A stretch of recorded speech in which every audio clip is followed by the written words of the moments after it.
Good afternoon, Your Excellencies, ladies and gentlemen.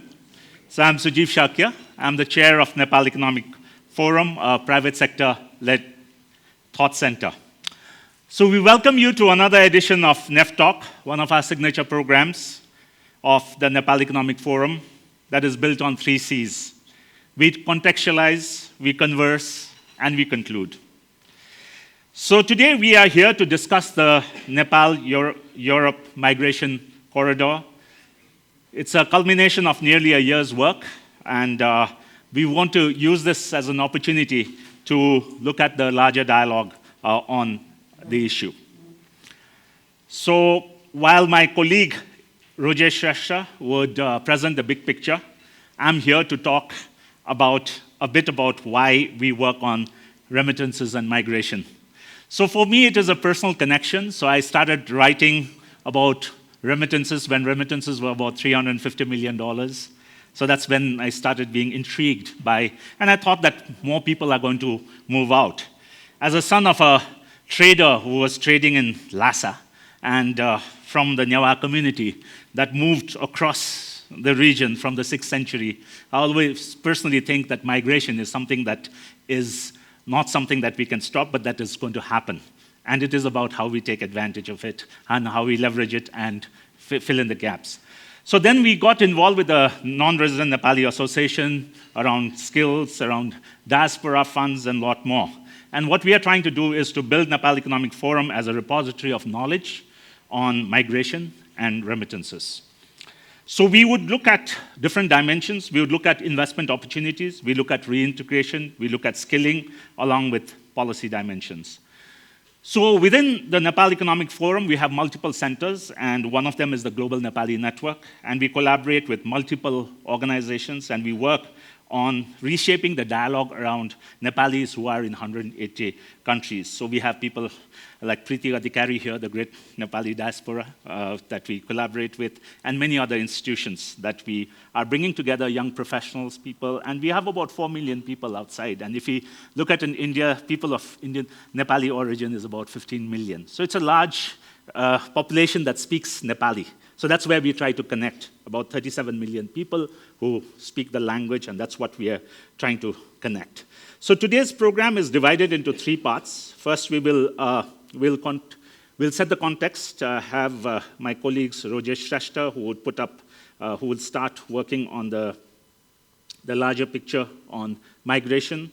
Then we have Manju, who would senior fellow, Manju van Rospat, who will talk about the European diaspora. Then we have 2 others. Sorry to welcome them. We have Giuseppe Savino, Nepal Economic Forum Advisory Board member, and also who runs Migration Protocol out of Brussels. He's joining online, and a senior fellow, Rojika Maharjan, who is currently in Stuttgart. Migration is something that she deeply enjoys working on. So those are that we are going to contextualize. Then we will get into a conversation with Ambassador Veronique, and I will get into a conversation, and then we will conclude. And in the conclusion, we would have this time another partnership we are developing with Institute of Foreign Affairs. We have Rosina Tamrakar, the executive director, who would make the closing remarks. So I would. With that, I would leave you with a video, and then I would have my colleague Rajesh Shrestha to make the presentation. Can we play the NEF video, please? Thank you.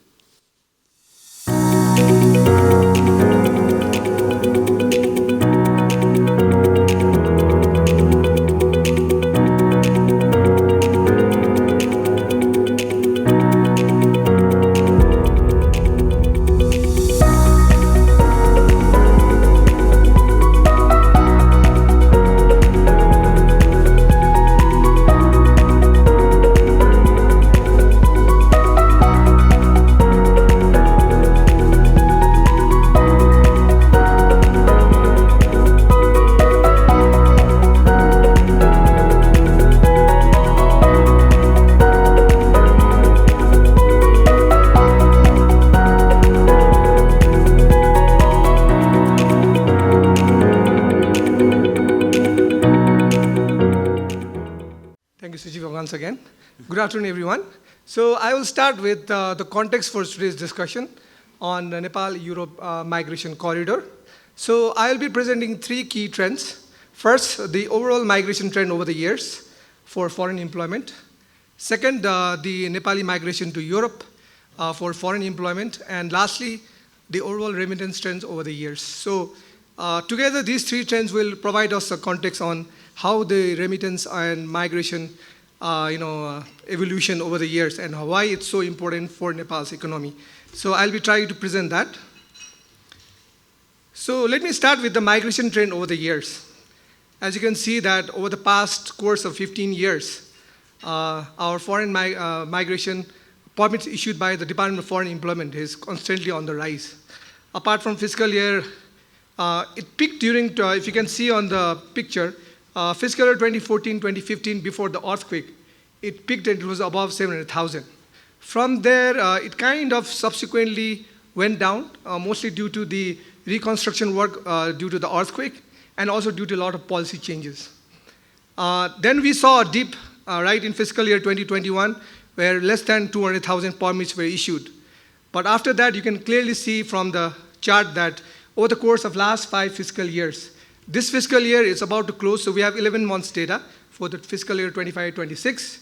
As you can see that over the course of last 5 years, the migration has been on a rebound, and almost on an average 740,000 Nepalis are leaving each year for foreign employment.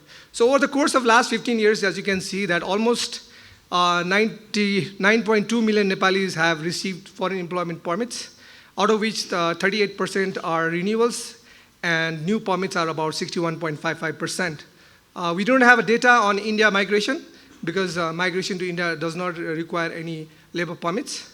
But on a different note, what we can see is as per our national census of 2021, it indicates that there's 2.17 million Nepalis are absent from the census. But if you look at the estimates, what we estimate from our study is that about 4 to 4.5 million Nepalis are estimated to working outside Nepal. So in terms of destinations, where are Nepalis heading, right? GCC continues to be the major destination for Nepalis, but slightly changed this fiscal year. Based on 11 months data, the GCC share has gone down to 64% from about 77% of about 13% dip, mostly due to the West Asia crisis. Nonetheless, on the other side, the East Asia market share has gone up significantly by almost 10%, mostly due to the resurgence of demand from Malaysia and also from strong demands from South Korea and Japan. Europe, even though the percentage does not look high, but it's kind of it's evolving as a significant corridor for Nepalis for work, and it basically provides that the destination for migration are evolving, and the destination for Nepalis, we are not only just relying on Malaysia and GCC. So now I'll briefly discuss about the Europe migration surge. As you can see that in fiscal year 16-17, there was less than 4,500 permits issued. Whereas this fiscal year, in the past 11 months, we have already issued almost 80,000 permits. So it's almost 21 times increase in over the past of 10 years. And as I said, 10.76% is the total work permit issued for Europe. And out of this, the interesting fact is that almost 25% of migrants to Europe are women, which is almost twice of our national average, about 12%. So our estimates suggest that the number of Nepalis who are working in Europe is about 550,000 to 600,000.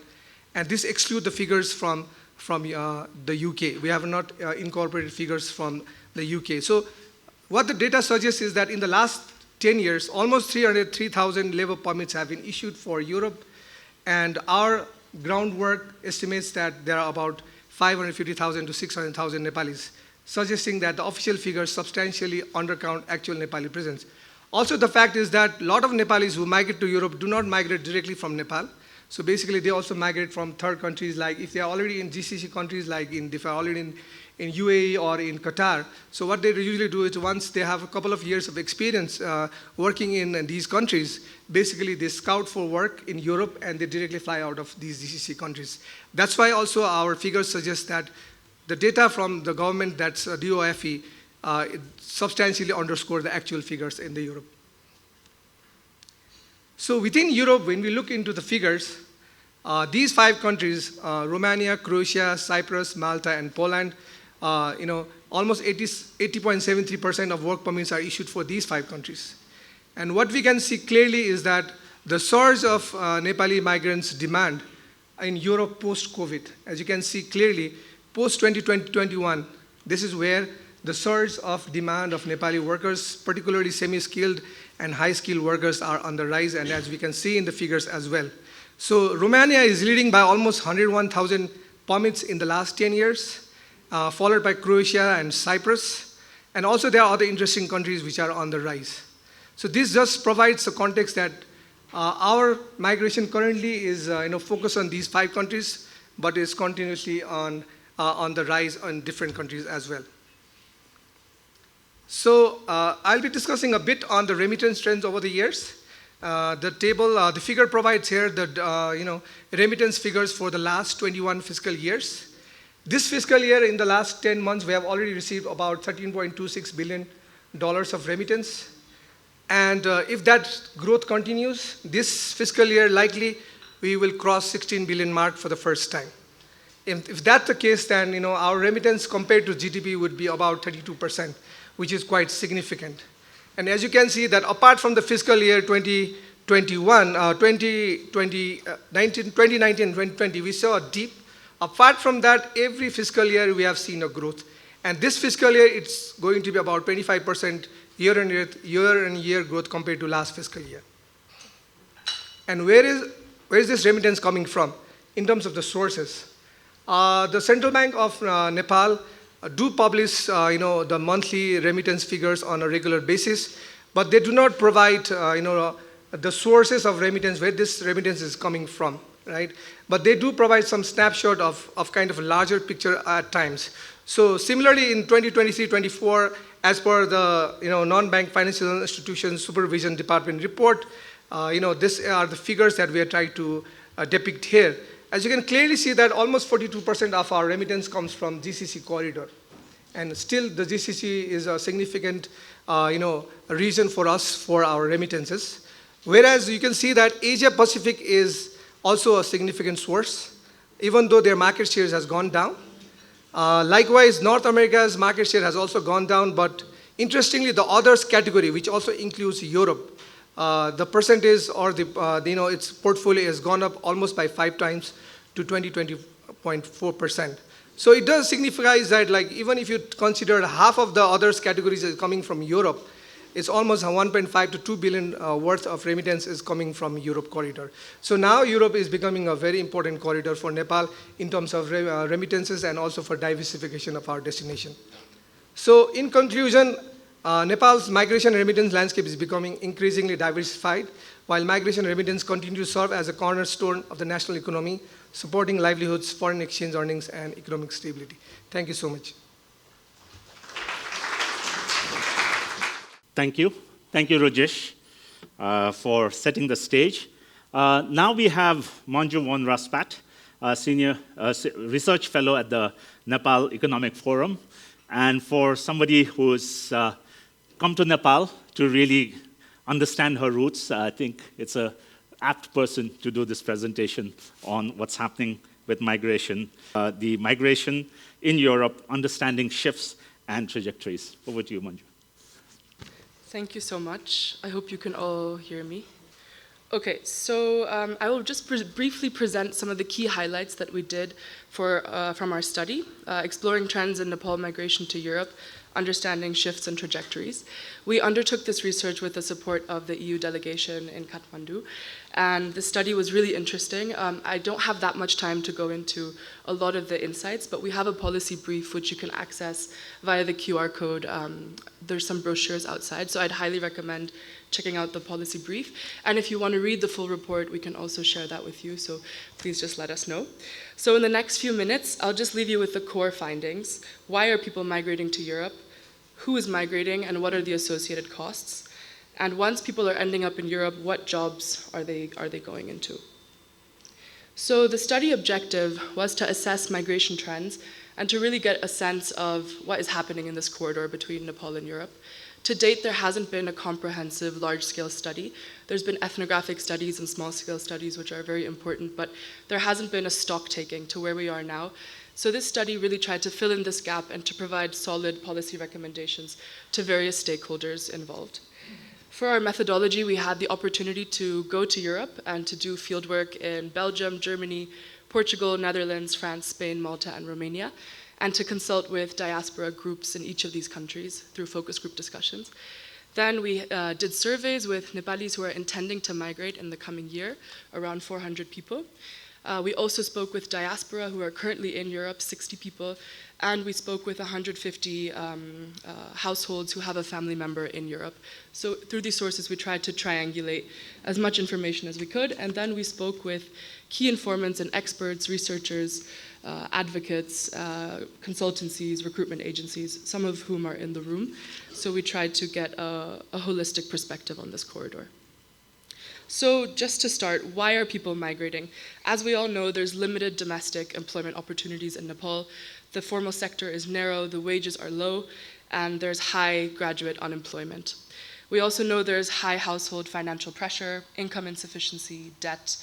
We also know that for those migrants who are coming back from living abroad, it's difficult to reintegrate and difficult to access labor market opportunities. So for many of these migrants, returned migrants, Europe becomes a new horizon of aspiration. So why are people specifically choosing Europe to migrate to? Firstly, what we found in our study is that the aspiration of higher wages, the factor of higher wages is a very important draw. Even amongst lower wage EU states, we found that it's around 5 times higher than Nepal's median wage. And the appeal of social security, stronger rule of law, health benefits, political stability, legal protections is another component which we found in our research. The other important factor to mention, which Pino in the next presentation will go a bit deeper into, is about workforce shortages in specific sectors. And due to these specific sectoral shortages, there's active recruitment networks which are also pulling people formally and informally into these jobs. So this is another key pull factor. Another important component is higher education aspirations, especially due to low or free tuition in countries such as Germany or in Eastern Europe. And this is a major pull and draw for young people who want to study and potentially also settle there. What's an important point here is that Europe isn't just imagined as a work or as a study destination, but can also be seen as a permanent residency, a place for permanent residency. So a little over half of the Nepalis that we surveyed who are interested in moving to Europe within the next year aspired to settle in Europe long term. And other factors include family reunification, having mobility and freedom to move across borders for work, for study, for residence, for leisure. And an important component here is the growing diaspora in Europe. As Rajesh mentioned, with around 500,000 people living in Europe, the word of mouth pull and the aspirations towards living in Europe is really increasing day by day. And this is then amplified through the videos, through the footage that we see on social media. And this creates a high expectation of what life could look like. So now shifting towards who is migrating. The median age is 28.4, so it's mostly young people who are migrating. And as Rajesh mentioned, there's a higher share of women who are migrating towards Europe than towards traditional destinations. So in our sample, we found roughly one in three Nepalis who are headed towards Europe to be women. And this might be due to work such as care work, also, which is traditionally seen as female work, actively more recruiting from third countries, including Nepal. Another important component is that this is a relatively educated cohort. So around 3/4 of people who are aspiring to move to Europe, they have grade 12 or +2 schooling or above, and there's a significant portion of individuals with bachelor's and master's degrees as well. So this is a qualitatively different cohort than those headed towards the GCC states or Malaysia. And I think this is a really interesting point. What we found is that 1 in 3 of the prospective migrants had previously worked and lived abroad in places like the UAE, Malaysia, Qatar, and Saudi Arabia. And this matters because they have likely saved some money from those experiences. They've also accumulated past experiences and skills and already have experience with living and working abroad. And as Rajesh mentioned, there's a significant number of Nepalis heading towards Europe from third countries onward, rather than coming back through into Nepal. So those figures, unfortunately, we couldn't account for so much in this study, but that would be something important to look into for further research. One of the clearest findings from our study is around how expensive this corridor is. We found that people are willing to pay up to between 10 lakh to 15 lakh, which is 3 to 5 times the amount that people are paying for traditional destinations, such as the GCC and Malaysia. And around 73% of individuals are taking loans in addition to household savings. So this essentially shows that this corridor is much more costly. People are willing to invest a lot more to head towards Europe. And what's important to understand is why these costs are currently so high. An important element of this is that the European corridor is still emerging.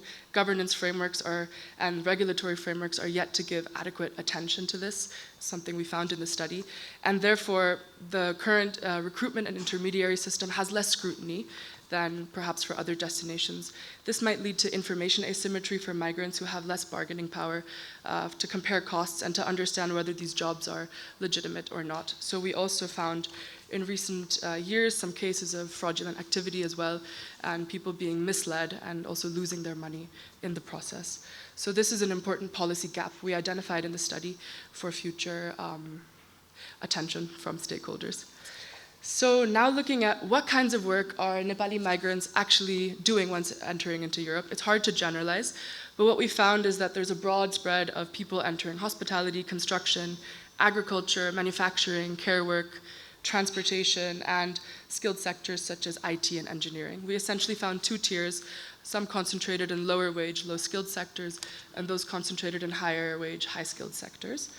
Something really interesting is that we found around half of the people that we surveyed who are intending to migrate to Europe is that they anticipate entering agricultural work, cleaning, factory, or construction work.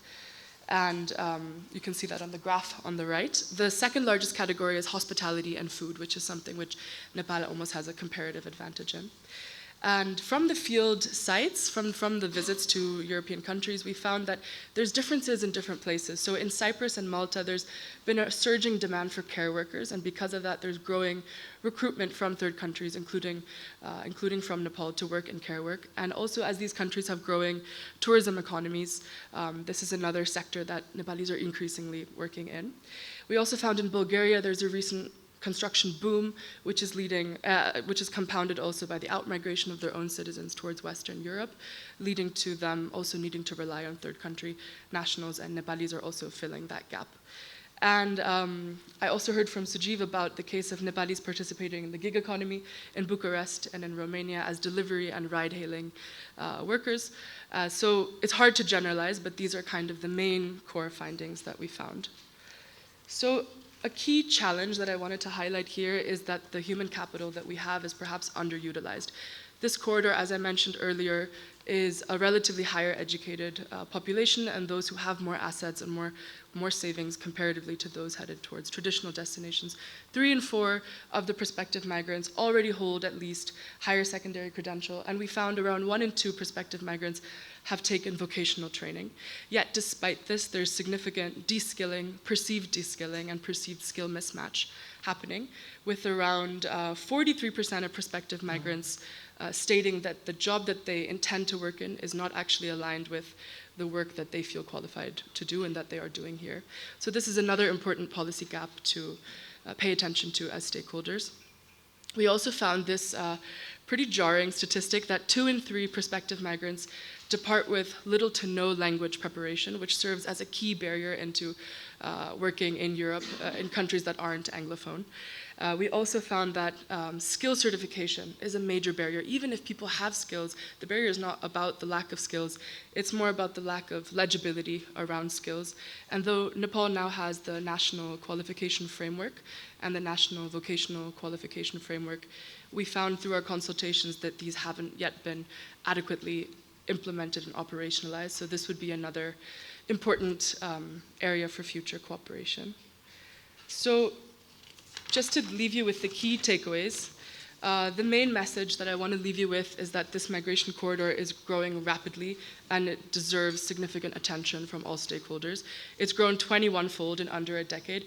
In fact, when we submitted the report just literally 1.5 months ago, this figure was still at 16-fold.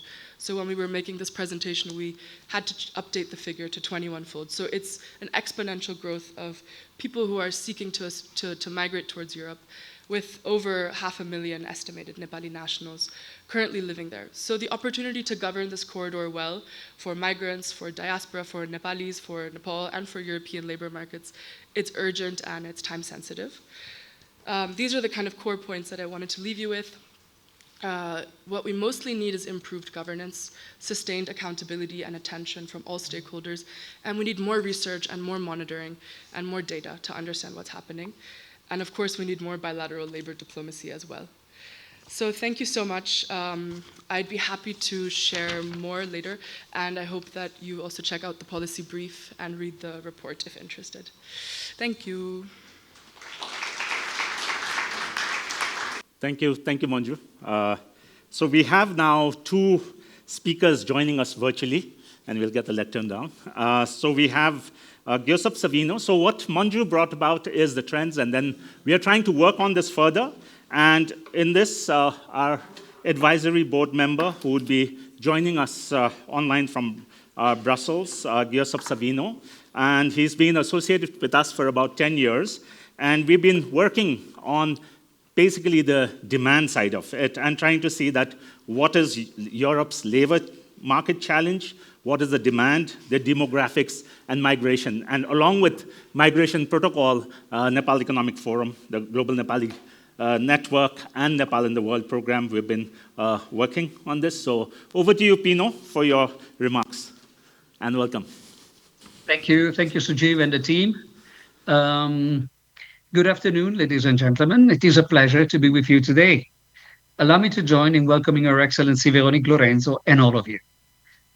Indeed, today I will examine how demographic change is reshaping labor demand in the European Union, focusing on the sectors most likely to face workforce shortages and the implications for labor migrations and Nepali migrants. When we discuss Europe's demographic future, the focus is often on population decline. Yet, the greater challenge is that Europe's workforce is shrinking at a faster pace. By 2050, the European Union's population is projected to decline by around 6.7 million people. But over the same period, the working age population will fall by almost 30 million, while the number of people aged 65 and over will increase by more than 30 million. So this will fundamentally reshape Europe's labor market. For every 100 workers who retire, only around 75 young people are expected to enter the labor force. Europe, therefore, faces a structural workforce replacement gap of about 25%. Demographics, however, tell only part of the story. The key issue are short supply of workers and increasing demand for them in almost all economic sectors. Across Europe, employers are already struggling to recruit. In the first quarter of 2026, for instance, 2.1% of jobs across the European Union were vacant, rising to 2.3% in the euro area. Vacancy rates were highest in the Netherlands with 4%, Belgium with 3.5%, Malta with 3.3%, and Germany, Cyprus, and Austria with 2.8%. These shortages are not confined to a few specialized occupations. They span across sectors such as management, manufacturing, logistics, services, and technical occupations in virtually every member state, with vacancy rates ranging from 5 to 8%. Healthcare provides perhaps the clearest example of how demographic change translates into labor demand. Around 15 million people work in health and long-term care across the European Union. As Europeans live longer and chronic illnesses become more common, demand for healthcare services continue to grow. At the same time, many healthcare professionals are themselves approaching retirement. Healthcare, therefore, faces a dual challenge, rising demand while having to replace a large share of its workforce. The same pattern is evident in long-term care. As the population aged over 80 continues to grow, demand for care workers will increase, while existing shortages are expected to worsen. This dynamic extends well beyond healthcare.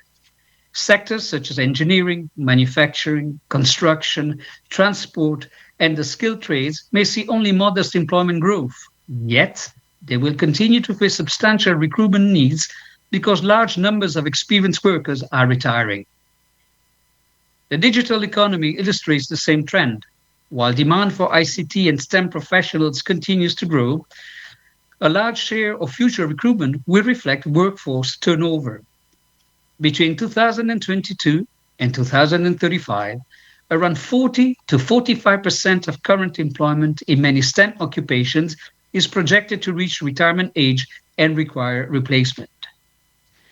Europe has set as a target of reaching 20 million ICT specialists by 2030, roughly the double of today's number. This leads to an important conclusion. Europe's labor market challenge is not primarily about creating new jobs. It is about replacing millions of retiring workers across all sectors while meeting growing demand in healthcare, long-term care, digital technologies, STEM, and the green transition. Labor migration is therefore likely to play an increasingly important role.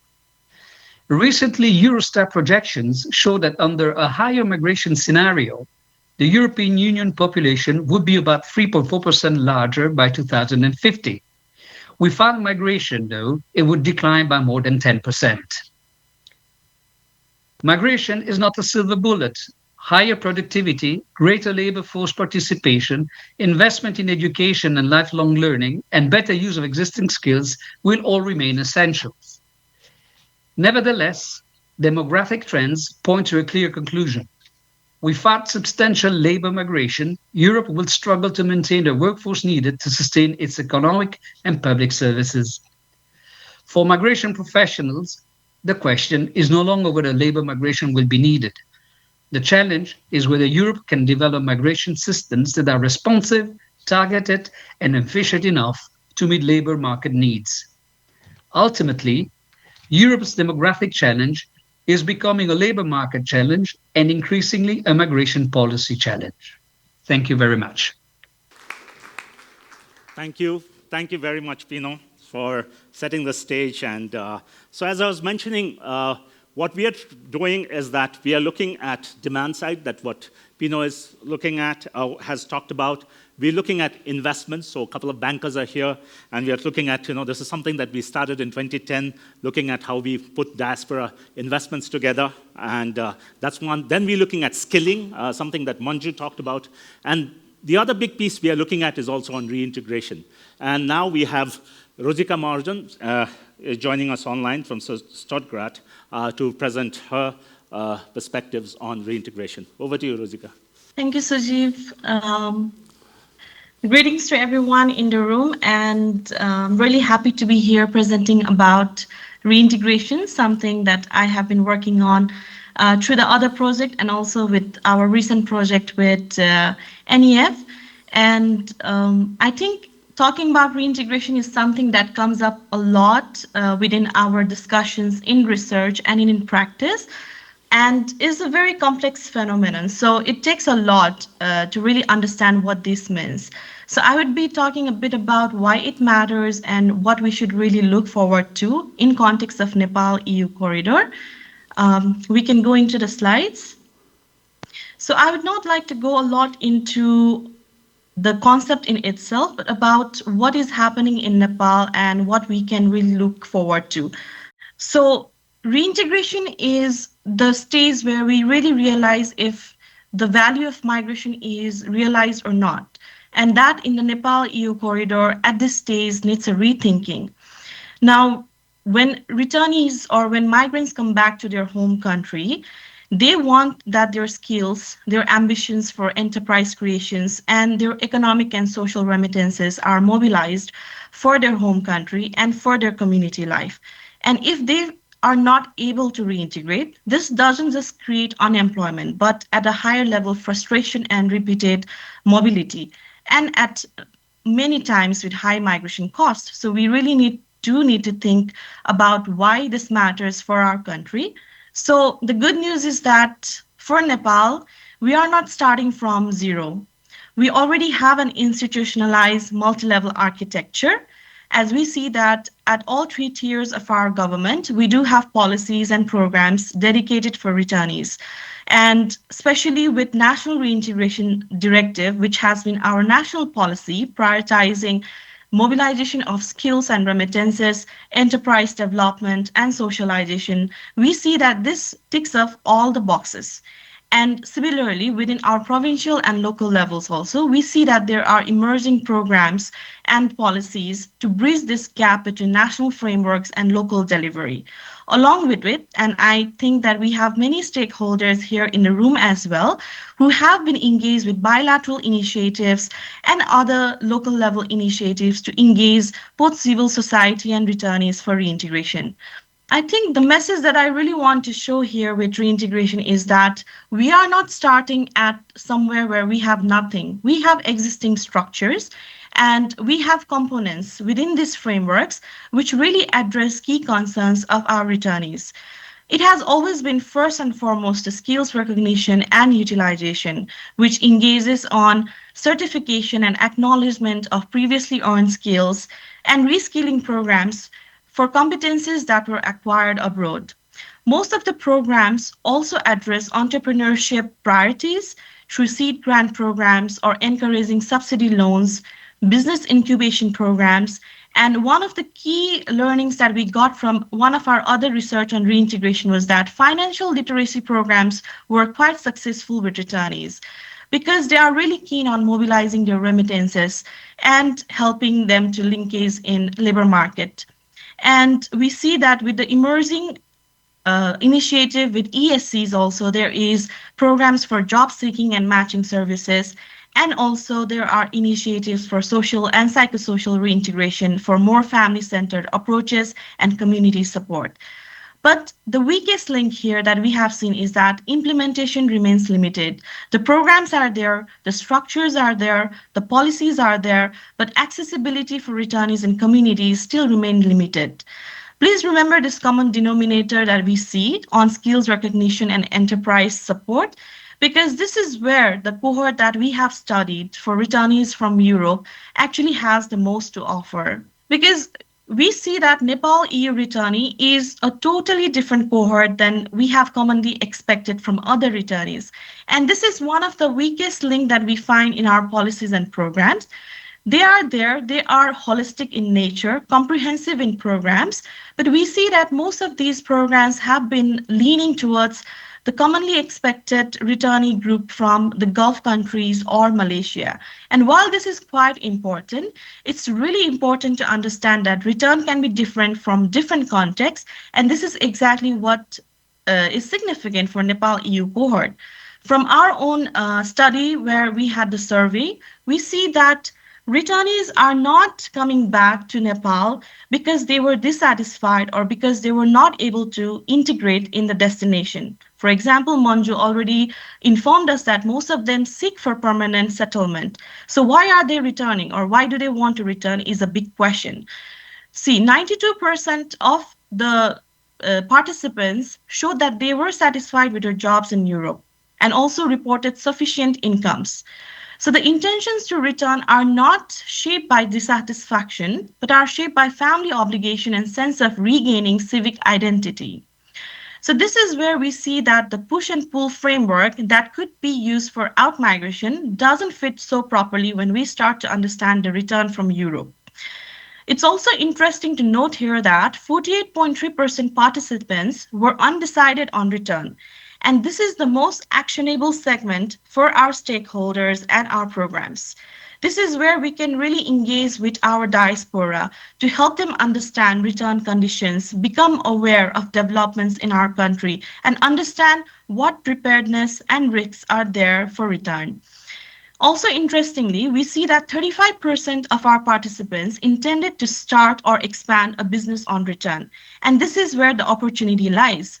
And the unlocking conditions that we see here with this cohort is that there is a hope and aspirations to be back in the home country with the shifting governance. I think this comes at the perfect time right now in our country where we are seeing that governance structures are shifting. There is new hope and new aspirations that returnees or migrants can finally come back to Nepal to do something that they have always aspired to, because they are not doing so out of economic failure, but they are doing it because they want to do something for Nepal. And this is where I really want to go and leave a message for all the stakeholders present in the room today that we do have challenges, but there is a way forward. This is an opening that migrants are coming back to Nepal from the Gulf, from the Malaysia, but also from Europe at current days. And this is where we have the opportunity to channel these assets into the domestic economy and not just help returnees individually, but also help our communities in using make an optimum use of these remittances that are both social and economic remittances of our migrants. So the challenges do lie because we see that there is a mismatch between advanced qualifications that the migrants do obtain in Europe and the jobs that are present at Nepal. With the high income and better working conditions in Europe, when they don't see this at home, this could really lead towards frustration and decline in well-being. And as we see from some of the few studies that were done on EU returnees previously, we see that the frustration and a decline in well-being risk prompting onward or repeat migration. And this is not helped by the existing policies that are theoretically very well made for broader returnees. But when we see the programs, we see that these have been leaning towards more returnees from the Gulf and Southeast Asian countries who have shorter cycles and occupations that have been regularly framed as a different category within low-skilled category. Because for EU returnees, what we see is that this is a qualitatively different cohort. They are higher skilled, they have longer migration cycles, and they do have different professional networks than the returnees from the other region. And this is the opportunity to harness their enterprise ambitions, and especially with technical skill networks in IT sector, this is something that we see with a high prospect that could be mobilized for a way forward. We need to engage the undecided 48.3% through targeted diaspora policies built on contingent commitment. So I would like to end my presentation by saying that let's keep an eye on the shifting governance. Let's make sure that migrants in Europe understand if there is or not the situation for a better governance, better political stability, and a better business environment to which they can return back. So I'd just like to open this as a platform to engage more on reintegration as a core discussion section for our returnees. And thank you so much for giving me the opportunity to talk about it. Thank you, Rojika. So now we'll get into conversation. May I now invite Ambassador Veronica Lorenzo, and we would have about 30 minutes conversation. Okay, so we heard the context, and in terms of 4 different presentations, we saw the bigger picture, we saw what's happening in Europe, the demand side. We also saw the trends that from our report, Manju came in, and Rojika is working on the reintegration part. So there are different dimensions. So maybe, Veronica, I would start with any reflections from the 4 presentations, and then go into a bit more details on how we got involved with the study and the trends and all this. So you want to start with that?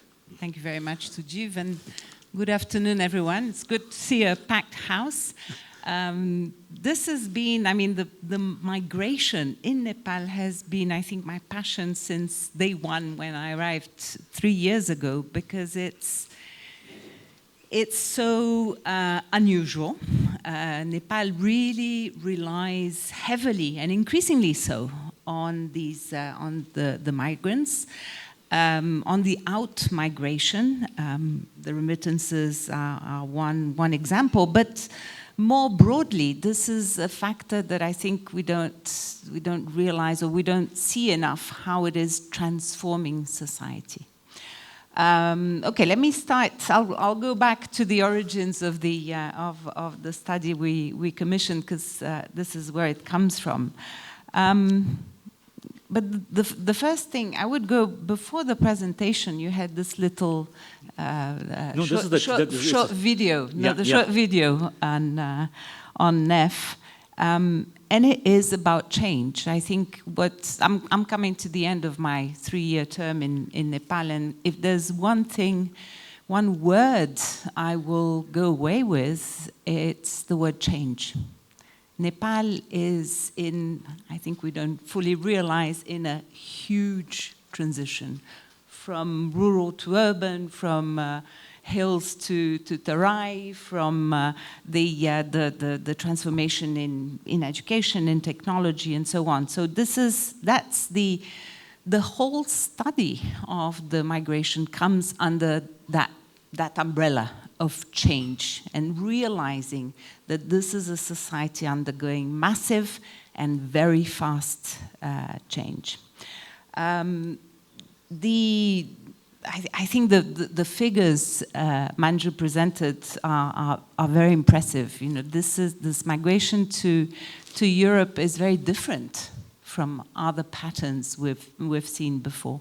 And I would start with the 1/3 of female migrants. That's transforming. It's because of the sectors they go into, but it's also because Europe allows for more secure migration, for more women have a more comfortable place in society, and this is bound to be a factor that spurs further migration. I guess the second comment I would make is around this higher skill of migrants to Europe. 3/4 have completed grade 12. Half of them have some kind of vocational training. And this it's expected, I suppose. But in fact, it's not. When you look at the sectors where the migrants are going, they are not what Europe thinks they are. Let me explain. European countries, and let me make clear that this is not, I represent the European Union, but migration is a national competency. Petri is here to confirm it. And it remains a very sensitive and something member states want to deal with bilaterally. So if you ask, I'm pretty sure if you ask any government in Europe, who do you want as migrants? They will say highly skilled professionals. And this is what you have when, I think I'm not sure you presented the blue card, but this is like the American green card, we have a blue card. The numbers that go on the blue card are tiny. They're very, very small. So there is a problem there. There is a disconnect between the demand, the actual real demand of labor at all levels of skill, and what European countries are recognize as a need, and therefore as a migration policy. So this is that's something that we'll have to, I think, dig a lot more into. What is the connection between the skills that Nepalis go with and the jobs they go into? I must say that the first thing, when you came in with the study, the first piece of information that kind of made everything, not everything fall together, but that made the picture have a lot more sense, was the fact that you can't, the actual figures, the 303,000 work permits do not correspond to the real numbers of Nepalis in Europe, simply because many of them, 1/3 of them, you estimate, go through the Middle East or have gone through one cycle of migration first, and then Europe is a secondary migration, probably because in the meantime they've managed to acquire experience, qualifications, and capital, and accumulate capital that's needed to migrate to Europe. So this is really important, but it's really difficult to get real numbers. And even your numbers, you can only present things that are from official figures, right? And I saw that Portugal was there with 7,000 something. I think one of the first things that made me kind of look up and think more seriously about the migration was when I heard about 3 years ago somebody say, oh, but there are 40,000 Nepalis in Portugal. And I went like, what? And a few months later, somebody said, oh no, actually there are 60,000. And this is not captured. It's captured when you go there, but it's not captured in the figures. It's not captured in the work permits. It's not captured anywhere. My last, before we go into your questions, your difficult questions you want to ask me, let me tell you also from our European point of view, the difficulty of this migration path. You have shown that you have five countries, and it's Romania and Bulgaria, Croatia, Cyprus, Malta, and somebody else that have the biggest numbers of migrants. But this does not reflect the reality on the ground, because these countries are where the Nepalis are the entry points, yeah, and these are the first contracts, first work experience, but then we have the Schengen space where there is mobility. And I would argue that, I don't know, 70 to 90% of these initial places for migrants, or migrants in arrival places, move on to more interesting, higher wages countries. And this is why you see such huge numbers in Portugal. And now, for instance, there is this pull factor. Spain has just announced the regularization of 500,000 migrants, and suddenly you had, can't remember, you said a figure, 21,000 yeah. Nepalis. 20,000 just in Barcelona. Just in Barcelona, yeah, just kind of flying to Spain to try and build up a track record and obtain this residence. So a very interesting but complex picture. No, thank you. Thank you, Veronique. I think I just want to also go back to, and then we are just doing a first round of reflections, and I think that my conversations with Veronique began. We were doing this piece of work for the British Embassy, FCDO, on remittances. We are trying to see what's happening with the remittance during COVID, and we were doing the study, and I was in Dubai. And if you look at the official figures in Dubai, it was at that time, that's when our conversations began, Dubai numbers are 450,000. And then I was in Dubai, and I was just talking to different informal groups, and then we came to a conclusion that there were about anything between 800 to 900,000 Nepalis in Dubai. And these were people who went in during the pandemic because there were shortages, and they were staying there to basically go to Europe. And that's where our conversation began. And so now when we finish the study, it seems because if you look at the labor permits and then the actual numbers, there's a big gap. And talking about numbers, and I think for me, the study is also a big challenge because I have so many personal biases, because I keep telling the team that the numbers would have crossed 1 million in Europe, because in my writings I talk about how by 2043 it will be about 4 to 5 million Nepalis in Europe, and that's a very personal view, and this is where so I think we would get into. So I don't want to cloud this discussion with my personal perspective, but more on the organizational perspective as Nepal Economic Forum and the work we've been doing. And one key thing is definitely how to get to numbers, and that's one of been our recommendations, to see that how can we look at a data, sort of getting data to know exactly how many people are going. And it's also complicated in terms of EU, where somebody can go to Croatia or go to Belgium or to Romania, and then they'll land up in Portugal or they'll land up in Spain. And this is what we clearly saw. And there's not much of data available.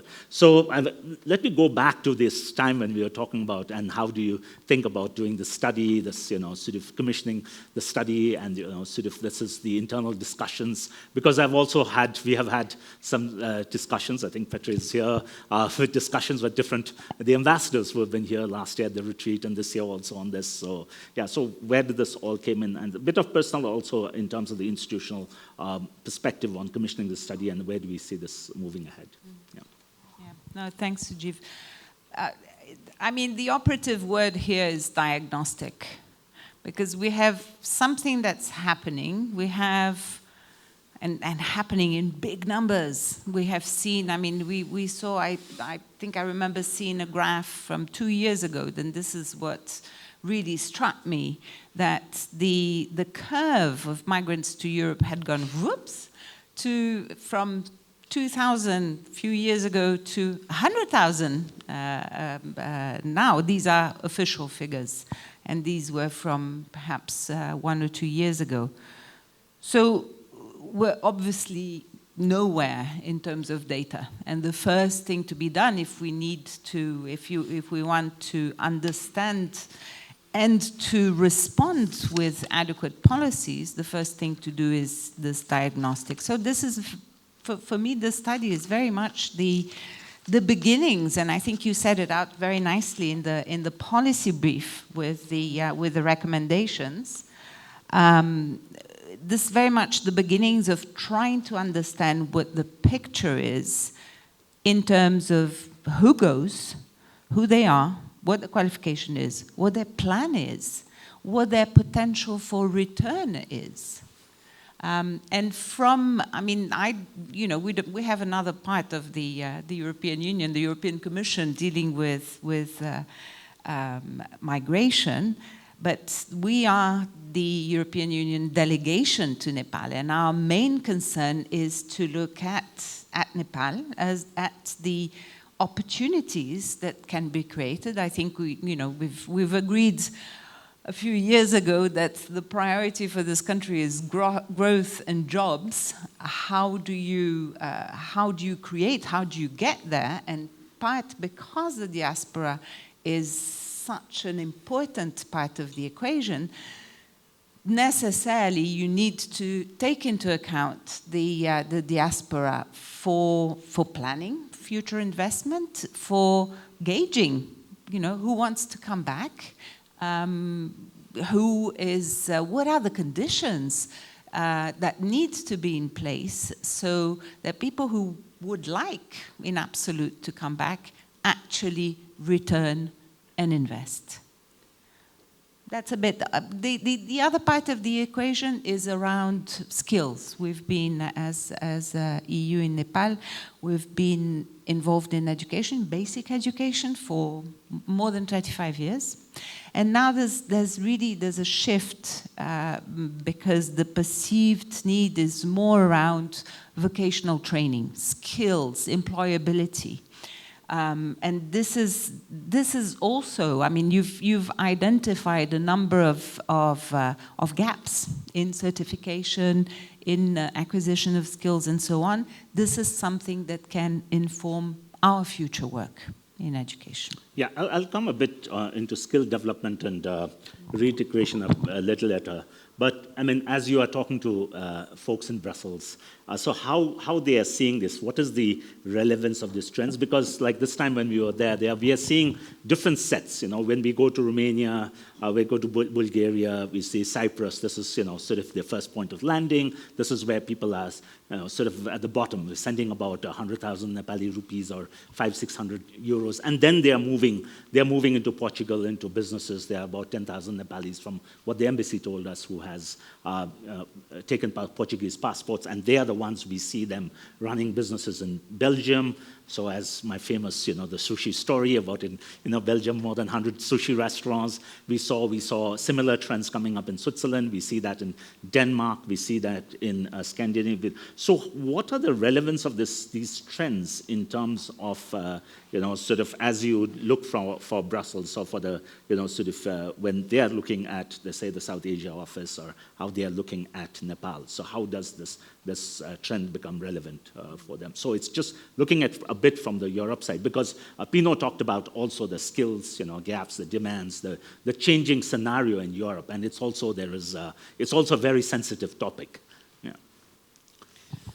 So for Brussels, this is a blind spot. Let's be quite clear. I mean, immigration has become a huge topic. hugely controversial and sensitive, and as I said, with many, kind of kept close to the chest of each member state who has to deal with this politically. So what comes on Brussels' radar are what we call the countries of origin, the countries where there are big numbers of migration. And that can be Pakistan, that can be Bangladesh, but it's not Nepal, because the figures are not very big yet. I think what we're trying to tell Brussels is you need to understand it, you need to catch it before it happens, because this growth, and Manju said it very well, this growth is exponential. It's not going to stop. It will, and there is a theory behind it. I mean, there is academia behind it. A lot of work done by Paul Collier, for instance, that says, the beginnings are difficult because people have no links, no information. The opportunity cost of migrating is very high, and the more you get a community, the easier it becomes for new entrants, and the easier the path becomes. So we can expect, but I think we can expect a continuation of this exponential trend, and that needs to be, we need to understand that. The second part to it is I don't know how to say it, it's the likability of Nepalis, and the fact that the Nepali community, the Nepali migrants, are extremely valued, appreciated in Europe. Now, I think not only in Europe, but I can speak for several countries in Europe. And so I think we'll talk about this later in the pathways, but it's a no-brainer. If we need labor, and if Nepalis will continue to migrate, we need to match the demand and the supply.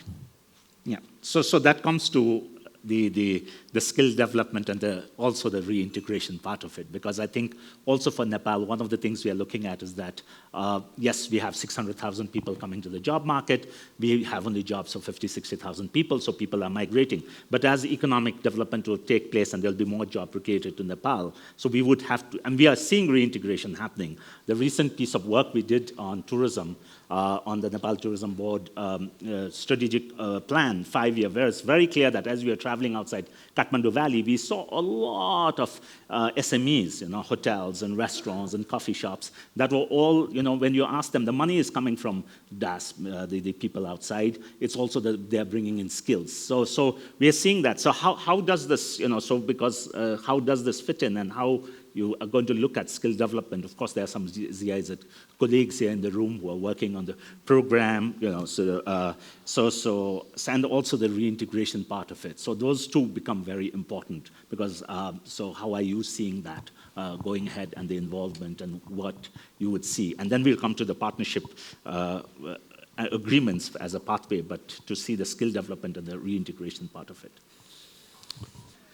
So let me, before I get into the skills and what we, how we tend to, well, I think this is very preliminary days, but let me say a word on risks, because I think Manju put it very nicely. This is new. There's no framework for it. If there's no framework, it's abused. Yeah, it's more expensive. There are more manpower agencies trying to make a quick buck. It's not regulated, and that creates it's a huge financial burden on Nepalis. But let me tell you, it also creates a lot of resentment from the Europeans. Because they see it as people trafficking, for a number of reasons.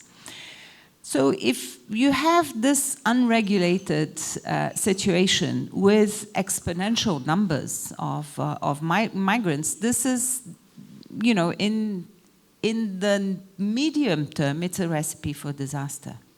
And so there's I guess this was part of the previous answer as well. It's also the reason why we need to not run behind the problem, but try to, get ahead of the situation and plan and project what is going to happen in future. One part, and there I come to the skills, one part of the equation, given that I think we didn't know, you've identified very interestingly that one big gap is around skills. Skills are not, there's no certificate, there's no equivalence, there's no language training, and so there needs, what we want to create is a framework for successful migration that benefits the migrant, but also the receiving the host country and company, then this is part of the equation. And I think this is where, these are the future programs we're looking at. How can we develop better skills? There are very interesting examples led by Germany, in fact, but they need, one of the problems we've had, I'll be quite candid, one of the problems we've had working on vocational training in Nepal is the disconnect with the private sector. So if we can, there is a need for a restructuring in Nepal of how governments look at skills development, the institutional framework. Typically as a development partner, we align behind a government policy, and that's what we need. We need a better government policy behind which that we will support, behind which we will align. Okay, so one of the alignments when we are talking about, also I would perhaps be, before we open for question and answers, is also one of the pathways we keep discussing is on the agreements, because we've seen Nepal have an agreement with Germany, has an agreement with Romania. They have these challenges. But we see that there are partnerships. There are, different. We have seen even in the neighborhood. There are also partnerships that EU is getting into with Bangladesh and Pakistan. And so perhaps that's one of the things that we keep discussing. So would you want to talk a bit about what are these agreements? And where do you think, whether Nepal is ready or this is something that we should pursue on?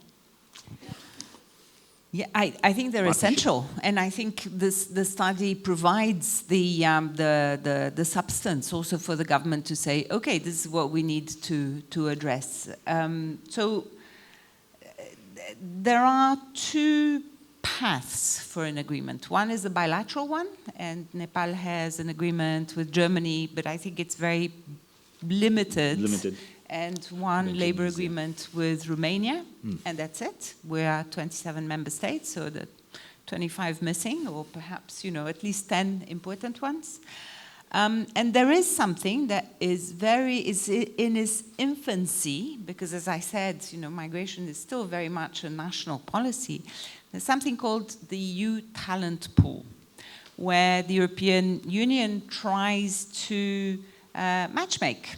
So to get the requests, the demands from individual member states, from different industries, and match them with a certain country. The problem there is that, number one, this thing is in its infancy, and as I mentioned, the Commission has limited capacity and has decided to go for the countries of origin, i.e. these countries that have big numbers of migrants. So it's Pakistan, it's Bangladesh, and Nepal is kind of, okay, well, we'll deal with you later. But I think later, there has to be an alternative option, and this alternative option is very clearly bilateral agreements. And the bilateral agreements, I think it's very much it's above all in Nepal's interest to protect its citizens, to to create a reasonable framework. So it doesn't, as I said, there are many risks. There are risks of this thing getting out of hand. What happens when the numbers and the control get out of hand?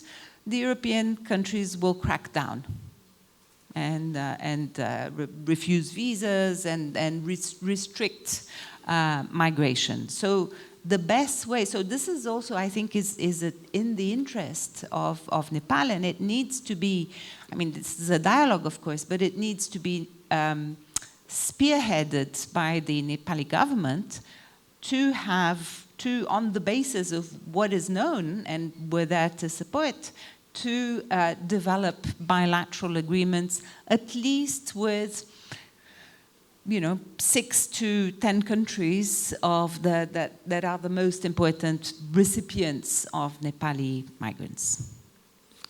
Okay, so before I think, in 2 minutes I would turn to the audience for questions. So if there are anything that you would want to, anything that you've missed out or you would like to talk about that we have not discussed before we go into a round of questions, and we'll come back for closing remarks. Yeah, there's one thing on the reintegration. I thought it was very interesting from the presentation to say 48%, almost 50%, almost half the people who are migrants who are in Europe say, yeah, we'd like to come back. I would add a word of caution on the timeline. This is true, and I think I say that because we all, I mean, my father's Spanish, Spain was a country of migration for many decades, and this is something you typically see. The first generation wants to come back home. When they grow old, it's a question of family, of society, of habit, the second generation doesn't. What it means is that there's a limited window of opportunity to take advantage of that willingness, of that potential for the first generation migrants to come back. And that puts even more pressure on Nepal to try and create the conducive conditions that will allow more investment by diaspora, by the NRNs, that will facilitate this integration also with skills, also with, promoting entrepreneurship. Yeah, thank you. I think totally agree. And that's one of the issues on the data, to see that how do we get the data on reintegration? Because when we were in Portugal, we were very clearly, when we were having discussions with the embassy, it was very clear that out of what the embassy and some of the sort of discussions they were having, and there was another group that was doing a research, and they basically said that only half of them would want to take up the passport. So half of them, many of them we met said that we don't want to take the Portuguese passport. I would like to go home. I have this 4 openings of land in Baglung. I've got this, so I would go back. But I want my children to be there. And this is what we have seen with even countries like we see Fiji, we see Ireland. So these are some of the country studies we are also looking at to see that what happens. So there are countries like Ireland have more people outside than inside. And you have Italy, where a lot of people went out, and then, so there's this, so we are trying to also gauge and look at, and again, what becomes very important is to look at data. So I think for about 5 minutes, we can have some questions, comments from the floor. There would be people with microphones, so please raise your hand. Questions or comments, and 1, 2, 3, 4. So we'll start with the 4, and then, yeah. Please introduce yourself and a question. Yeah. I'm Sankar Sharma. Thank you so much for this program. I think it's very informative, very useful. All the presentations were very comprehensive, no doubt about that. But one of the things that I saw missing in the presentation is the possibility of mobilizing diaspora capital and investment fund, migrants investment fund in Nepal.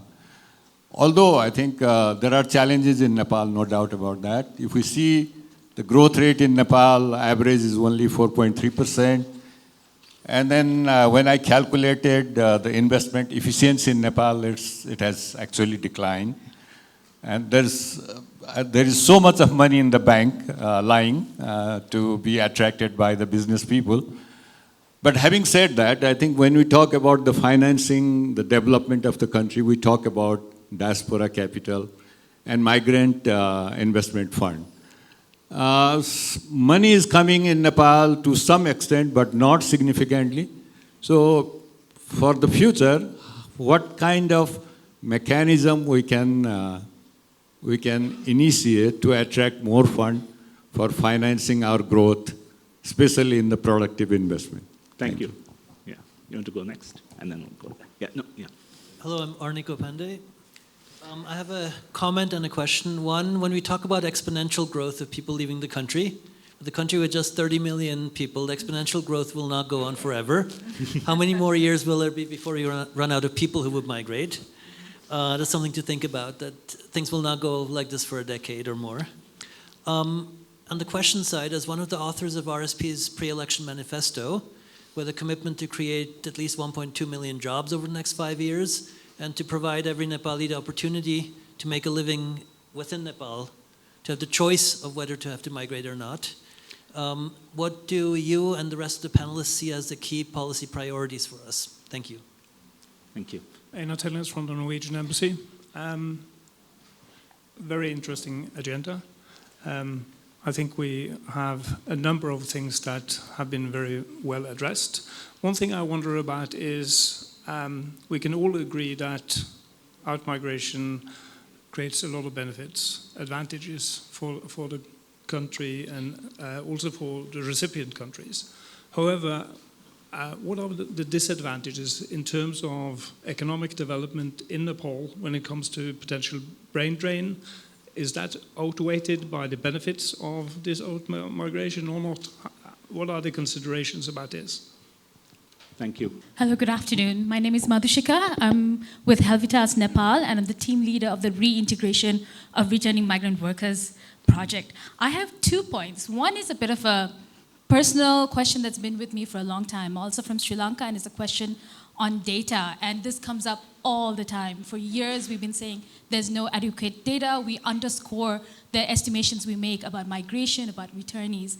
And since we have representatives of embassies here and government, I've often wondered, isn't it possible, and researchers, to triangulate data from the labor permits, so from the foreign employment boards, etc., with immigration data and visa issuing centers, like big data. Obviously, we can't take personal information, but isn't there a way to better triangulate between these border control units? So, open question, our little projects were never able to address this, and I'm super curious to get better estimations of numbers, right? The second thing is on the migration topic. I was very fascinated and interested from Rojika and Manju's presentations. Thank you for those. And the topic on migration often eventually centers about skills and remittance, and incredibly important. But I think Rojika touched on the social aspects on this. And it is a huge influencing piece. You know, family obligations, the push and pull factors, and the influencing decisions. In our project, we did a qualitative research, and we have what's called the migration cycle, you know, pre-departure, while in a foreign country, and possibly return and or reintegration. And, you know, it goes on multiple cycles. And we've identified maybe 12 moments, which I often call should I stay, should I go moments. And it always links to finances and financial family obligations. And at each of those moments, the decisions they make can make or break their migration experience. So it's really important in the frameworks that we consider not to disregard the social implications and influences. Thank you. Thank you. Hello, my name is Pashma Dahalja. I'm from GIZ Nepal. So you rightly mentioned during the discussion that GIZ indeed works extensively with diaspora, especially in Germany. And we also worked in the past on return and reintegration of high-skilled migrants from Germany. From our experience with diaspora, what we realize is that it's not a question, but a general comment is that when we talk about diaspora, we talk about remittances, we talk about investments, we also talk about knowledge exchange. But what I feel missing in the picture is that we don't talk more about the role of diaspora in facilitating regular mobility. with the limited capacities of diplomatic missions, it is already evident. We know that we hear from news that our diplomatic missions abroad do not have the capacities also to attest the demands for labor permits. So what role could diaspora play in facilitating that, also in fighting disinformation, misinformation? That is not widely discussed, I feel. Thank you. Thank you. Namaste. My name is Srisa Pandey. I am co-founder of Biodrishti. And my question is, as a Nepali entrepreneur, we want to expand our business in Europe. We want to have the networking events there. So in the initial phase, the lack is the funding. We have faced that several times. So I want to ask like the embassies and other, what are the programs or the policies they can work to make this cross-border collaboration a smooth one? Thank you. Veronique, there's a lot of issues that have come up. You don't expect me to answer everything, right? Anything that you would like to take on? I've just taken down notes, I think, on behalf of the panelists, and I can take on, but any of the issues that you would like to respond on. Lots of things that have come up. We talk about diaspora investments. We are talking about reintegration. Data issues have come up. We are talking about social issues. The go, no-go movement. So that's something that I would definitely want to share with some of the examples from our trip. Anything that you would like to say before I come in? Yeah, on the diaspora, how to mobilize investment, how to make it easier, create mechanisms for the diaspora to invest back in Nepal. I think this is something we've been talking about for a long time. There's still a lot of basic regulations and things that can be made easier by the government of Nepal. I know it's in the works, and we have a new government with a lot of energy and keen to act quickly, but it's still the intention still has not hit the ground, and I think the best way of I speak to many Nepalis of the diaspora, and they still complain a lot about how difficult it is to get papers, about how difficult it is to invest. So I think it's supremely important that the government listens to the people who are concerned and who are keen to make investment decisions, but are kind of discouraged by the red tape, by the lack of and the lack of predictability as well. This will change as the life of this government expands. That's one major factor, major foundation. If we can have continued political stability, a lot of people will have said, I think they have said in the interviews, right? Yeah, we're just waiting for political stability. We're just waiting a bit more, and we would like, if the conditions are right. So the government needs to ask itself, what exactly are these conditions? Not just legislation, but also all the stuff below and actual implementation on the ground. And this, I guess, that goes to address also a little bit the issue on the key policy priorities. In addition, there really has to be a strong effort to attract investment. And I think what's happening that's a bit scary actually at the moment is that there's evidence of capital flight. So the investment levels, both internal investment and FDI, have been very low, particularly low in the last year. And I guess we're all kind of waiting to see when this is going to turn. But I feel, yeah, there has to be, more than the manifesto, there has to be a strong message and strong signals that the investment is welcome and is a priority. I'll leave the difficult ones to you. No. I think, so Dr. Shankar Sharma, I think in my mother tongue, in Nyawa language, there's a proverb that says, when somebody knocks downstairs, and then from the above you say, who is it? And say, on Sukha. Which means whoever is going to say, who is it, has to come down and open. Now you're back. Hopefully now you will come back to Nepal Economic Forum and lead this on the diaspora investment. We are very happy to. So I think two things that we are seeing in the diaspora investment. One is to see that the investments are already happening, and this is some of our studies coming out. We have about $15 billion of formal investments, $5 billion of informal. That's what could be 5 to 10.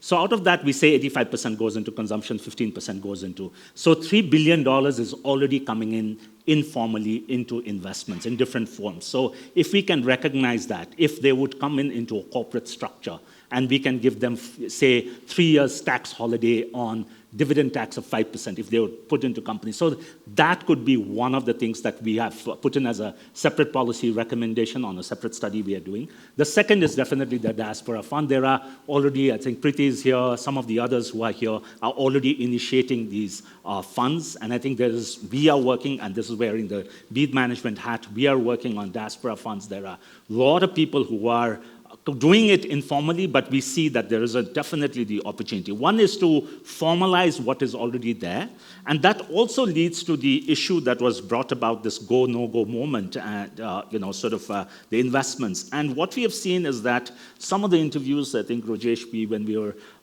Arya's here, when we were in Europe, some of the interviews we were doing, people said, yes, I came back, I bought 2 Boleros, I started working, and then these political guys came in, and these associations came in, this syndicate came in, and I got tired. I've come to Malta and started driving a taxi. So we heard a lot of those stories. So if we can really dismantle the cartels, I think that way we can definitely open up. Because I think a lot of the discussions we have had is about people not being able to invest, and that comes to Arniko's point on investment, is if we want investments in Nepal, be it domestic or foreign, like the teacher cartels have been, gone now. You have the labor union cartels gone. You have all these cartels going. Now these business cartels have to go. I think that's something that the Nepal Economic Forum has been working from 2017, and I think this is a call that now is getting recognized. We need business associations for helping business people, but not to gang up to be an impediment. So if you want 1.2 million jobs to be created, then what we want is cartels to be, to go, and which means that more investments will come. And this is, again, when we discuss at the UK Nepal Business Forum, these are platforms that comes in.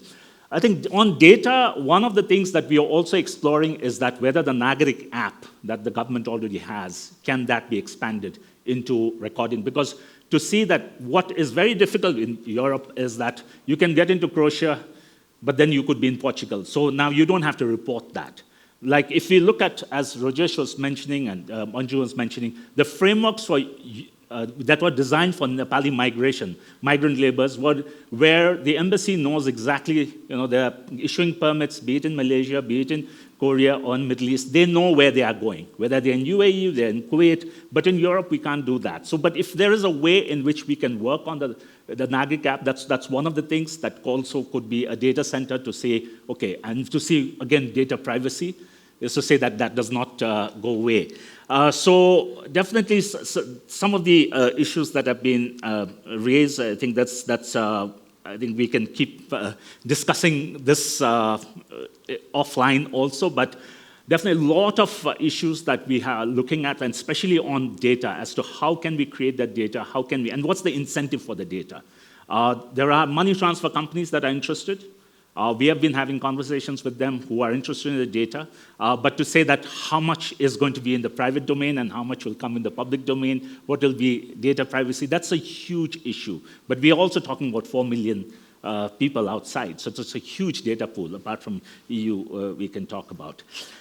So I think I've touched upon, on the social issues, that's a huge, again, we could get into, Rojika a colleague, she's done a lot of work around that, and some of the, there are some other studies we've seen. And at Nepal Economic Forum, when people tell me that I'm going to go for a PhD in sort of talking about migration, I tell them, can you pick up the social, aspect? Because that's, we saw that in Europe, we see that across when we are doing whether work with the UK or Australia or US. We see there are a lot of unwritten, and unsaid things around social dimension. So that's also a huge piece that are coming in.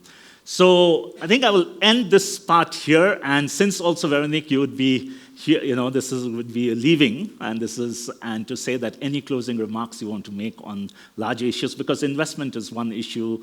There are also the migration study and how this will transcend further. Any final remarks before we close the discussion?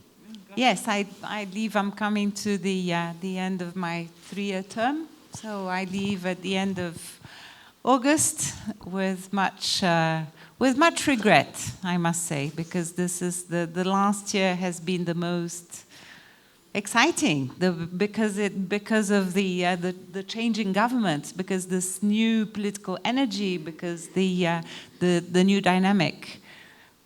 But I think it's important to recognize that since I've been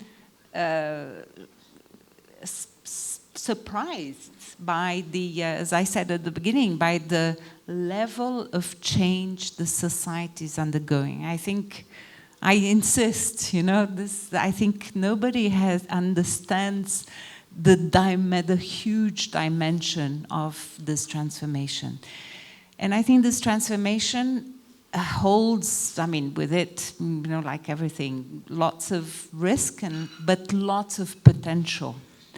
And that the new energy, the new skills, all the novelty brought about by migrants who come back even on holiday, this renewal is something also, but it's a huge impact in this changing society that can be harnessed. So I go away with, a bit disappointed I didn't stay longer to see how things evolve, but with a very positive feeling, because whatever.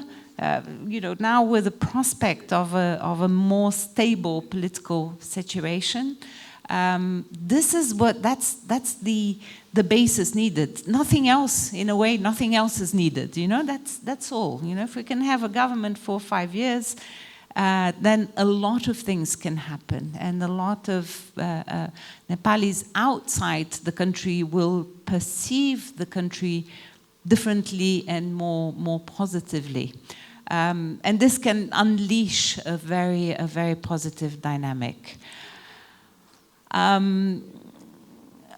I will say that I really want, it's such a, I go with such a positive feeling that one thing, I retire at the end of of this term. So, and one of the things I retire, but I don't stop working.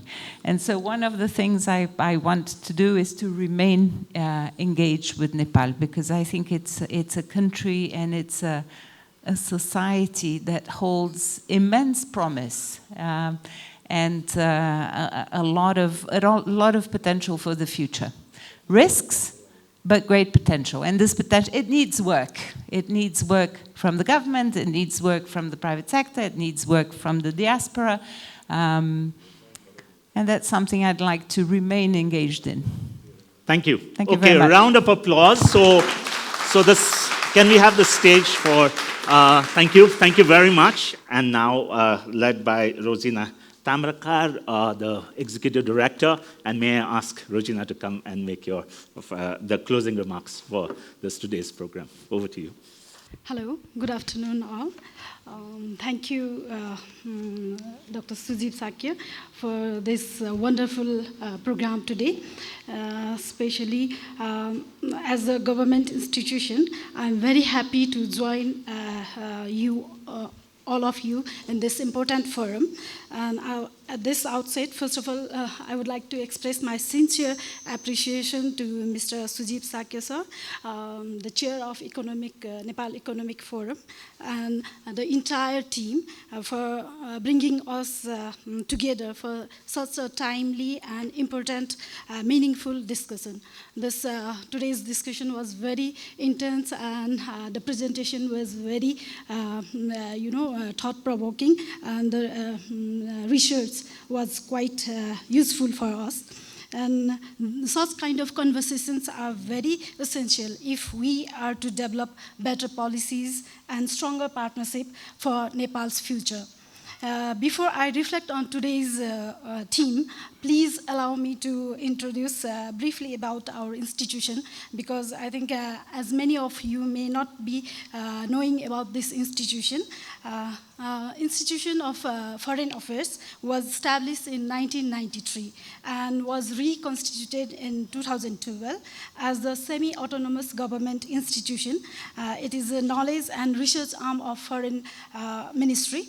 And as a premium foreign policy think tank, our mission is to strengthen the diplomacy through research, strategic planning, policy analysis, different capacity building program for our diplomats. At IFA, we work at the intersection of scholarship and statecraft. We connect research with policy making by bringing together the government institutions, academia, diplomats, researchers, international partners to discuss about different issues that shape Nepal's engagement with the world. And currently we are engaged with different international organizations like Asia Foundation, GIZ, FES, and currently with Sujip sir, this kind of private institutions also we are collaborating. Over the years, our institution, Institute of Foreign Affairs, has organized numerous policy dialogues, diplomatic training programs, different conferences, and published many research publications. Looking ahead, we aspire to become a leading regional center for foreign policy research and diplomatic studies, while expanding our work on economic diplomacy, labor diplomacy, public diplomacy, climate diplomacy, and many more there. So, ladies and gentlemen, today's discussion was very important and has reinforced one important reality, that migration is no longer simply a labor issue. It is increasingly an issue of foreign policy. It is a part of economic diplomacy, international cooperation, and human development. Migration has played a transformative role in Nepal's socio-economic journey. It has supported millions of families and contributed significantly to our Nepal's economy.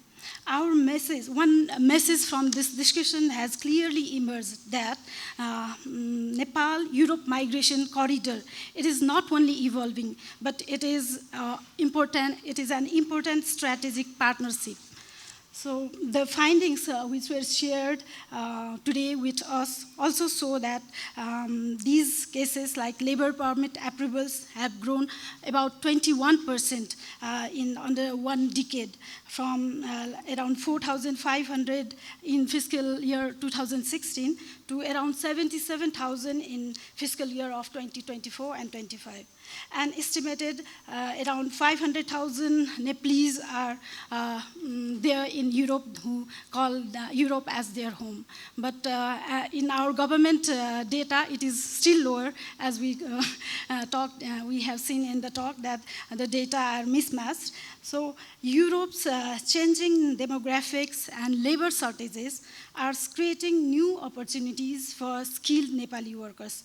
Nepal, in turn, offers a young, capable, and hardworking workforce. Government-supported programs for labor mobility arrangements with countries like Germany and Romania, they have laid very important early groundwork. As today's research reminds us, However, signing agreement only is not it is only a first step. Its effective implementation and adequate resourcing will determine whether these frameworks will truly deliver the safe and regulated migration at a bigger scale or not.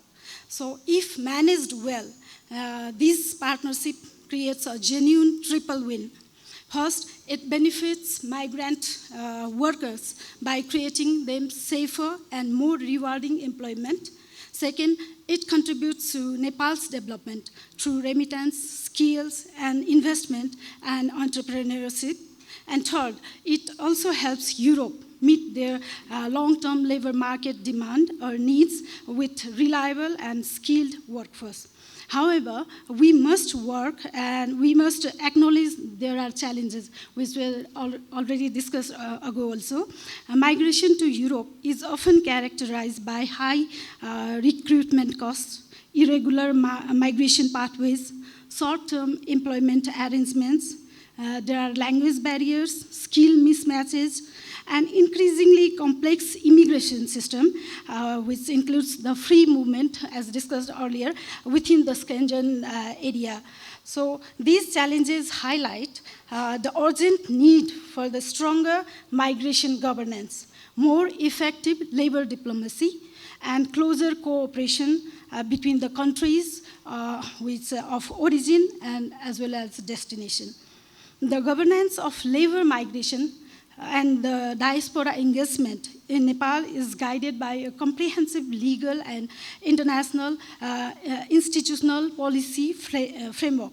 The legal framework includes different kinds of policies like Foreign Employment Act, National Labor Migration Policy, Non-Resident Nepali Association Act and regulations. These kind of regulation, they promote safe, orderly and regular migration. They enhance skill development, facilitate the reintegration of returnee migrants, and align Nepal's labor migration practices with the international labor standards.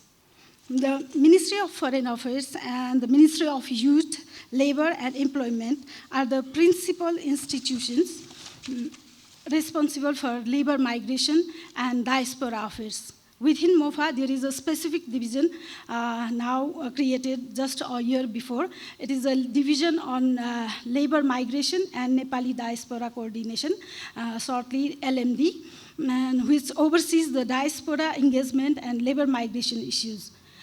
Similarly, there is our Department of Consular Services also there, which provides legal and emergency assistance to the Nepali citizens when they are abroad and facing some difficulties.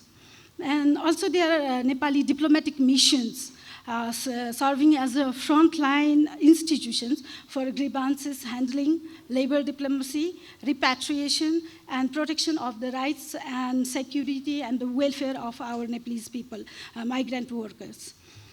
And as I have also worked in very labor destination country, like Oman and in Canada also I have worked, as it is also one kind of skilled migrant workers are there, and heavily the student migration is increasing there. I have observed that we need more collaboration on governance of these migrants. So if we govern, if migration is governed well, it becomes much more than the movement of worker. It becomes a bridge between the two countries, between the knowledge and their opportunities, and between the shared prosperity and sustainable development.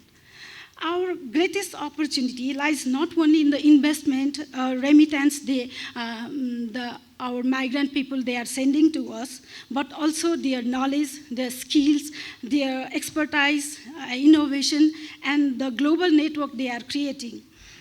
These are very important factors for Nepal's development. That is why Nepal must move beyond the traditional narrative of brain drain towards brain gain, or even better, we can say brain circulation, so that their ideas, their talent, expertise flows both ways, benefiting those migrants as well as destination countries and our country alike. Recognizing this opportunity, the government of Nepal, through its policies and programs for the fiscal year 2083 and 84, it has introduced Diaspora Export Network and Knowledge Bank. It is aiming for expertise, connecting the expertise of diaspora, their technology, investment, and international experience that our Nepalese migrants they have gained abroad for our Nepal's development priorities. Building upon the earlier Brain Gain Center, this initiative is the potential which can transform our diaspora into active partner in national development. According to MOFA, Ministry of Foreign Affairs, to date, around 1,030 people have already registered in this platform under different 21 categories. So Nepal also continues to engage actively in different regional and global migration platforms such as Colombo Process, Abu Dhabi Dialogue, and Bali Process, demonstrating our commitment to promoting safe, orderly, and regular migration. Nepal's commitment under these international conventions and agreements are incorporated into domestic governance also through different legal and institutional mechanisms, which I already discussed. The Constitution of Nepal also guarantees the right for non-resident Nepalis as citizenship, especially guaranteeing their economic, social, and cultural rights to them, and also encourage those people to invest and participate in Nepal's development endeavors. NRN citizenship, their identity card, as well as this newly created Diaspora Export and Network and Knowledge Bank. It can be regarded as one of the means to reintegrate those talents to Nepal's economy or Nepal's development. But as we already discussed there is still a significant challenge.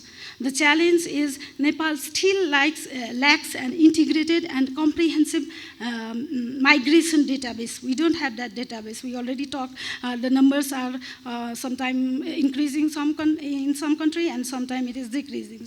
So this kind of fragmented information system, it will limit the evidence-based policy making.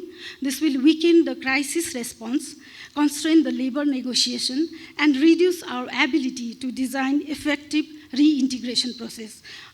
So as a Nepal's one of the premier policy think tank organization, the Institute of Foreign Affairs, it is committed to contributing to this important national priority. We are exploring the development of an integrated migration database that can be strengthened, that can strengthen research, policy making, and support more effective migration governance.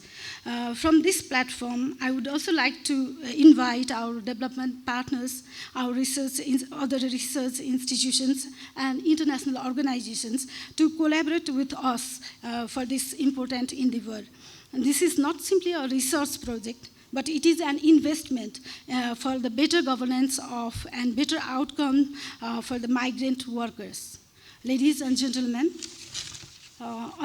lastly, I would like to say, I believe we all together today, we are joined here, gathered here for one common purpose, that is to make migration more safer, fairer, and more beneficial for everyone, for the people, for the country, and the recipient country, and while protecting the dignity and the rights of every migrant worker.